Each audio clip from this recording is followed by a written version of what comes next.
Et c'est reparti pour un nouveau coup de main pour l'emploi avec vous, Jérôme Laverny. Bonjour Jérôme. Bonjour Benjamin. Ce matin, focus sur les métiers de la propreté, car c'est la semaine des métiers de la propreté. Cette semaine, l'occasion de découvrir des métiers à tort trop souvent dévalorisés.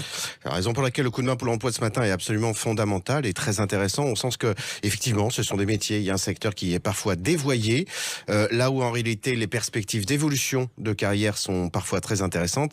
C'est ce qu'on va découvrir aujourd'hui et c'est ce qu'on invite nos auditeurs à découvrir dans une semaine un petit peu particulière, comme va nous le dire Aurélie Boileau. Ben oui, la semaine des métiers de la propreté, on en parle avec Aurélie Boileau, qui est vice-présidente de la Fédération des entreprises de propreté, d'hygiène et services associés. Bonjour.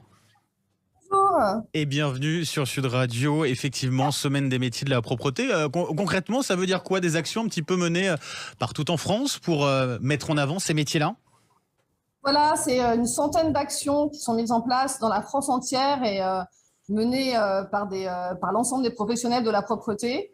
Comme vous l'avez dit en introduction, pour casser les a priori sur le métier et pour faire découvrir aux jeunes et aux demandeurs d'emploi toutes les offres d'emploi qu'on peut avoir actuellement dans notre métier. Il y aura typiquement, on a des job dating, village métier, présentation des métiers, portes ouvertes également.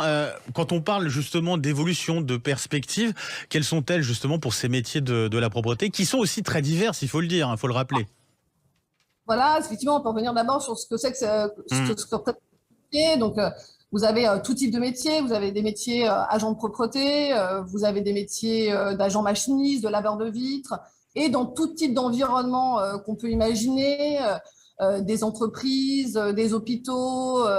Donc, un métier vraiment très essentiel et utile à tous. Et donc, effectivement, on va pas se mentir, notre métier n'a pas toujours une très, très bonne réputation. Et pourtant, c'est un métier qui a énormément d'atouts. Voilà, c'est un métier déjà stable puisque 80% de nos emplois sont des CDI. C'est un métier dans lequel chacun peut trouver son propre parcours. C'est un peu le slogan de cette semaine. C'est un parcours propre à chacun. C'est-à-dire qu'on peut être jeune, on peut être en reconversion, on peut être en réinsertion. Et la propreté va trouver pour chacun la propre voie. Pour que chacun puisse trouver sa propre voie. Et vous nous interroger sur l'ascenseur social. Et c'est vrai que dans notre métier, l'ascenseur social fonctionne. Et ça, c'est quelque chose d'extrêmement positif. Moi, je prends l'exemple de mon entreprise. Moi, j'ai une entreprise de propreté francilienne. Et 80% de mes chefs de secteur ou de mes responsables d'exploitation ont été agents de propreté. Donc, pour des gens courageux qui vont se faire former aussi par le métier, qui vont s'attacher à une entreprise, il y a des possibilités fortes de promotion, d'évoluer et de s'engager. C'est vraiment un métier. Ouais. Jérôme Laverny. Il faut rappeler à ce micro ce que l'on a souligné un certain nombre de fois, c'est que le choix d'un métier n'est pas un choix définitif, c'est parfois un marchepied. Un métier présente aussi de fortes connexions parfois avec d'autres secteurs, en ce sens-là qu'il peut être un marchepied. Mais en soi, et c'est vrai, ce secteur est un secteur qui, très évolutif, peut permettre au sein d'une entreprise d'évoluer très favorablement, de passer d'une entreprise à une autre, là aussi encore une fois dans une perspective verticale, mais c'est un secteur aussi où de nombreuses personnes se mettent à leur compte. Donc voilà, il faut embrasser un métier, non pas à un moment T et avec tous les préjugés qu'on peut avoir derrière, mais essayer de le projeter dans au long cours, dans le cadre d'un parcours professionnel. Aurélie Boileau, stabilité de l'emploi, vous l'avez dit en plus, c'est vrai que c'est rare des secteurs d'activité où on a 80% de CDI, c'est important de le souligner. C'est un secteur aussi où on peut bien gagner sa vie, où on peut s'en sortir? Oui, alors écoutez, c'est vrai que tout dépend de la quantité de travail qu'on va avoir et tout dépend effectivement de la promotion qu'on va connaître. Mais c'est un métier dans lequel, oui, on peut bien s'en sortir quand même financièrement. Ouais, effectivement. Et donc, on le rappelle, cette semaine, en tout cas, des métiers de la propreté partout en France. Un site internet, peut-être, où on peut retrouver justement les différentes opérations qui ont lieu cette semaine? Oui, alors, le site s'appelle métier, avec un S, -propreté.com.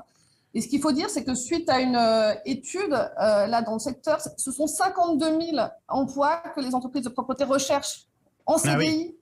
Vous voyez, c'est vraiment pas rien, quoi. 52 000 emplois. Et le secteur a pourvu depuis 10 ans 110 000 emplois nets. Donc on est vraiment dans une croissance, on recherche des gens et je peux vous assurer que c'est vrai que ce n'est pas un métier dans lequel on rentre par choix. Personne ne va dire, voilà, on veut rentrer dans la propreté par vocation. Mais je peux vous dire que quand les gens commencent dans la propreté, souvent ils vont y rester longtemps parce qu'il y a un sentiment d'engagement qui est important. Les salariés vont se sentir utiles à la collectivité, ils vont sentir qu'ils sont dans une activité qui est essentielle. Ils vont avoir beaucoup plus de reconnaissance qu'avant. Hein. Le Covid a permis quand même de... C'est vrai. Voilà, et vous m'interrogez sur les salaires. C'est vrai qu'on ne le dit pas, mais le salaire minimum est supérieur au SMIC dans la propreté. Parce que, voilà, on a des partenaires sociaux avec lesquels on travaille. La profession s'engage avec ses partenaires sociaux pour faire évoluer les salaires au fur et à mesure. Et, par exemple, on est déjà en train de suivre l'inflation sur les salaires. Donc voilà, c'est un métier vraiment... C'est important effectivement de rappeler tout ça. Effectivement, hein, Aurélie Boileau, un grand merci en tout cas d'avoir été avec nous pour en parler de ces métiers, donc de la propreté, pour cette semaine des métiers de la propreté. Merci à vous Aurélie Boileau, je rappelle vice-présidente de la Fédération des entreprises de propreté, d'hygiène et services associés. Je vous souhaite une très belle journée et puis une bonne semaine du coup de la propreté à vous. Merci. Et merci à vous aussi Jérôme Lavergne. On se retrouve nous